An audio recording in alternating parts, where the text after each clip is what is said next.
we live? Okay, we are. I'm back. I'm back, guys. My name is Daddy on here for Speedhawk TV, and I know I uploaded a video last night about the my final predictions, but it ended up trying to make sure. I had my earphones in my laptop because I was trying to do some editing earlier, and I tried to hear it real good because my laptop doesn't come out with great audio, and I left the earphones in, and when I uploaded the video, it had no sound, and it hopped out and got like 20 some views, and I had to delete it. But right now, I'm giving you my final prediction. I picked the Warriors in 6, and my main points in the video was did both the Cavs and the Warriors. Let me say this: both the Cavs and the Warriors, when they played the first time, the Cavs still had David Blatt as a coach. Now they have Tyronn Lue. Before, when the Cavs and the Warriors played the first time, they didn't have Channing Frye. They got Channing Frye after they lost to the Warriors 2 times. The Splash Brothers are on a hot streak now. They've shot like 62 threes in the last series, so that streak's still gonna come in this time. Andre Iguodala held LeBron to 36% last year in the finals, and he did a pretty decent job on Westbrook and Durant in the series before. So with that defense transfer over, that is to be seen. That's pretty much this is the 13th time that we've seen the same NBA finals in back-to-back years. Those pretty much my point. Oh, also I had a little rant about the legacy it will leave LeBron if he loses. Because if he loses to Steph Curry twice, and Stephen Curry and LeBron James have an equal amount of rings, then what's it that say about LeBron's legacy? And there's so much pressure. There's so much pressure on LeBron to actually come in and, get more than this guy, because this guy is still in his spotlight. He's still in the show. He's the platform. He's the golden child, to say. And that would change the way LeBron is perceived. Not only he's one of the greatest players of all time. Not my top 5. That's another video. But he's the greatest player. He's one of the great players of all time. So it would take away from that kind of, because he goes 2 for 5 in the playoffs, and 2 for 5 in the finals, and he lost to this light skinned guy 2 times, 2 freaking times, and they matched. And Curry with 2 short MVPs, and the way he going, he might win get enough MVPs to match LeBron per se, because not too many people. It's not a lot of competition now that Curry pushed itself a decent ahead away from them. And then you guys, I know my shirt wrinkled, but it's clean though.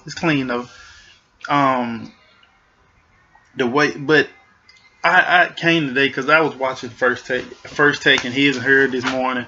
Woke up at 9. I caught basically most of all of it.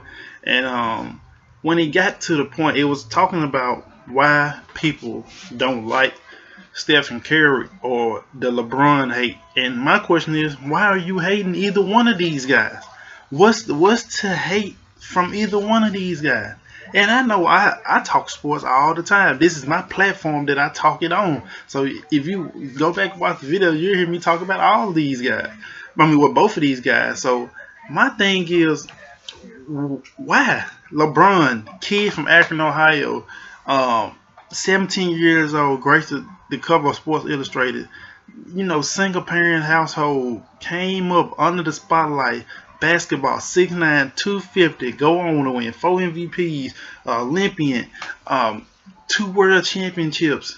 Breaking all these records, triple-double monster. The biggest thing you think is atomically not possible to be this big, this tall, this big, this fast, this strong. And then people hate on him for some reason. Some people just demean him, say they just don't like LeBron. See, some people just don't like him just not to like him. It's a difference. Like me, I appreciate LeBron. I might not like him. I don't like his fans. I like him in particular. I respect LeBron to the utmost because he goes in night and night out and does the absolute everything. He'll steal balls if you need to. He'll block shots if you want to. Score the basketball. Rebound. He would have passed the ball. He'll be your point guard if you need to. He'll be your 1 to your 4. In some cases, depending on the match. You get what I'm saying? He'll be your 1 to your 4. And that's the type of person that LeBron is. I respect him. But then if you ask me why I don't like LeBron, I like LeBron. I just don't like his fans. because of the way they perceive him. They say he's better than Jordan or he's better than Kobe. I said you cannot be better than someone without having the productivity of winning. I don't care if you score 100,000 freaking points in 10 seasons, but if you cannot get a ring, you cannot get a ring on your finger. If you cannot win, you cannot show a stability of winning year in and year out. Yeah, winning night in and night out either. Like, if you don't win, it doesn't matter how many accolades you have. It don't matter how many stats you put up if you do not win. Now, being a great person, if you put up the stats and if your winning matches your stats, now you're great. Now you're a GOAT.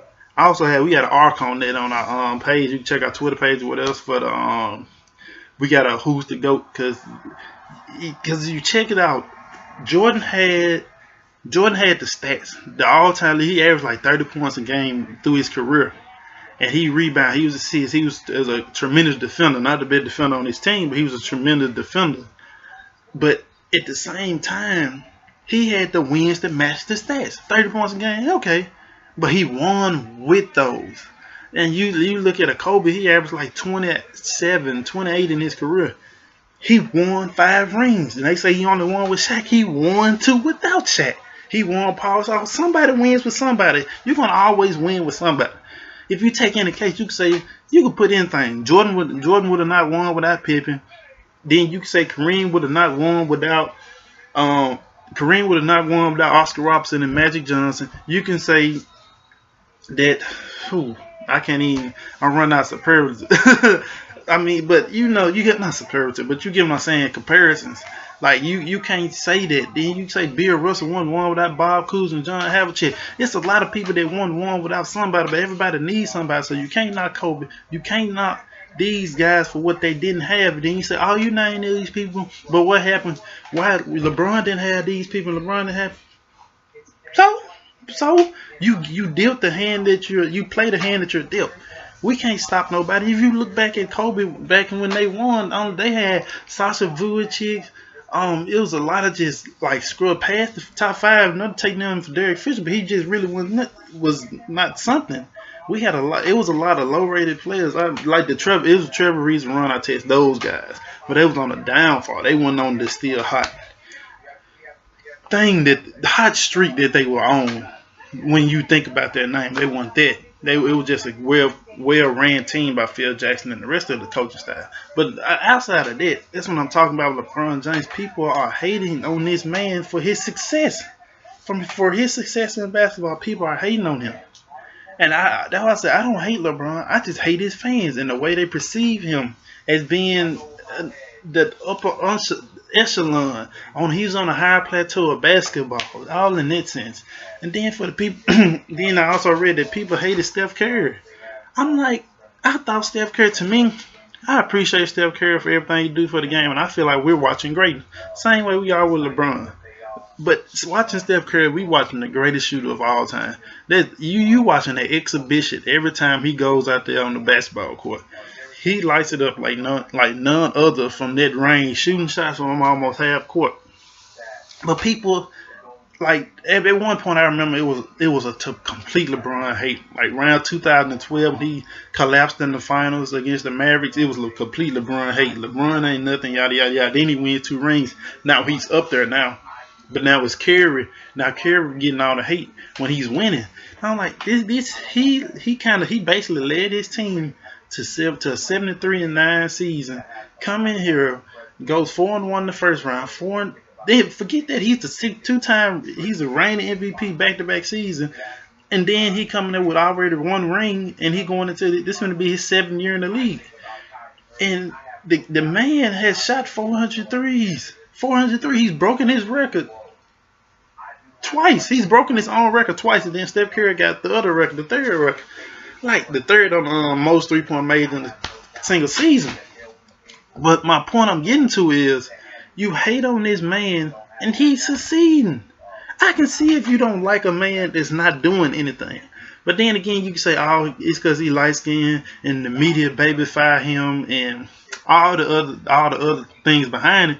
That's also true, because as I stated in my video when I was talking about the playoff game, when Steph Curry was doing bad, they said he was injured. But when he come back and scored 98 points in 3 games, then everybody say, oh, he's in peak condition, he's a warrior, whatever, all the other stuff. Not warrior in team, warrior as in, personality, the killer instinct or whatever. But that's what I'm saying. Like, this guy's 6'3", he 190, and he shoots the basketball. He ain't going in there dunking. He ain't jumping out the gym. That's completely relatable. Mostly anybody can do that. Next to him and Isaiah Thomas, 2 players that doing something at that kind of, that an average height 5'9" is like 5'9", 5'10" is like the average height in the world. So in America, in the world, one of them. I think it's 5'9" for America, but it's how you get it. It's like he's a mantra of what a regular person is. Yet people hate on this man and demean him because he light skinned, because he shoots the basketball, because he's winning. And you have something to say about him. Oh, he's a choke. Oh, he can't play defense. He doesn't guard the other team's best player. So Jordan didn't guard the other team's best player most of the time. That was Scottie on the best perimeter player. Jordan just played terrific defense on the other guy. If they had a second option, Jordan was gonna shut that man down. But that's the difference. He didn't guard the best player though, per se. He didn't guard that man. So once you put that into context, like if I have Klay Thompson here and he's a better defender than me, why should I go up there and guard the man if he's better than me? That'd be a dumb basketball move. So you want me to go out there and put my team in a bad basketball situation? Because I think about it in the football sense. People talk about Richard Sherman and how he doesn't run around and guard the best wide receiver that's on the team. So, like some Patrick Peterson or Darrell Reeves would do, that would shadow a receiver, make sure that player doesn't catch the ball. But Richard Sherman, he locks down a side of the field. It's his job. It's their scheme to stop this certain way. You play a certain way so you can win the game. So you can win. People can't talk. Richard Sherman is a champion.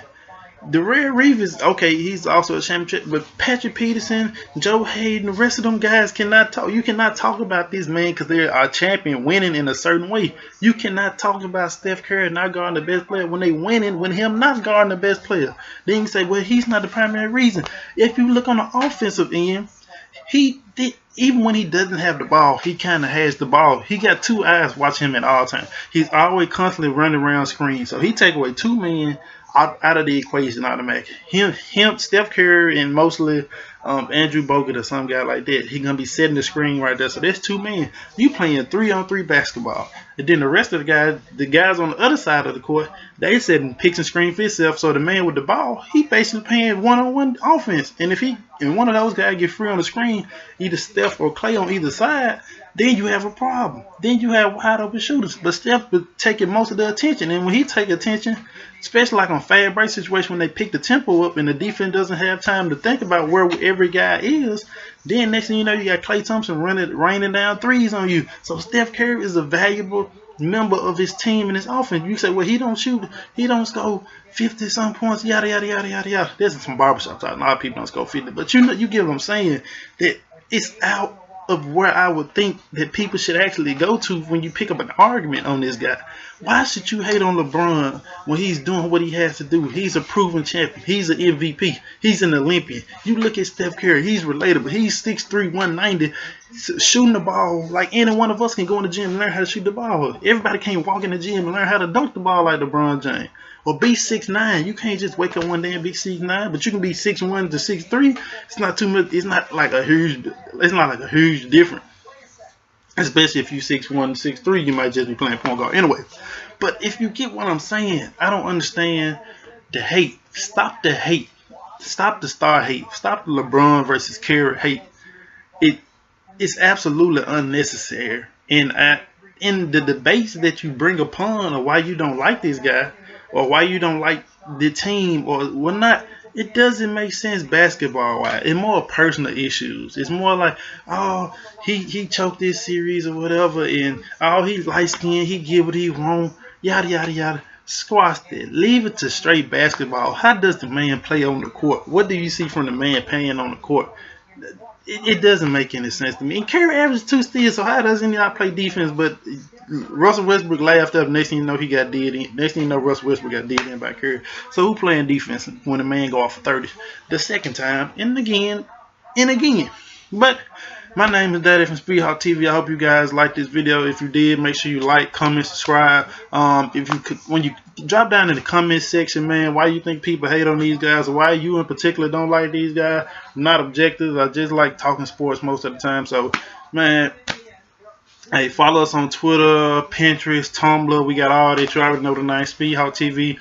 You can also follow me on those at OG_Waterboy on Instagram, Twitter, and Snapchat. If you're a fan, if you come by my page, make sure you just say, hey man, I watch the show all the time. Well, yada yada yada, whatever you want to do.